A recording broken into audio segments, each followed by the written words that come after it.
ఇవాళ రాఖీ పండగ కదా అన్నయ్య. ఈ రాఖీ నీకు కడతానో లేదో చాలా ఏడ్చానన్నయ్య. దీని గురించి అసలు గొడవ అంతా.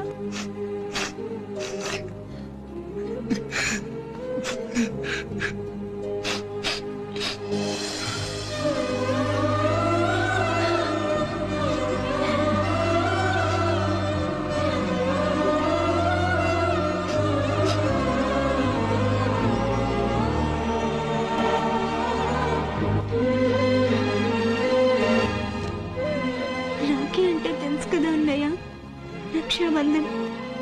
చెల్లెలు చనిపోయేంత వరకు అన్నయ్య తోడునివ్వాలని, రక్షణివ్వాలని.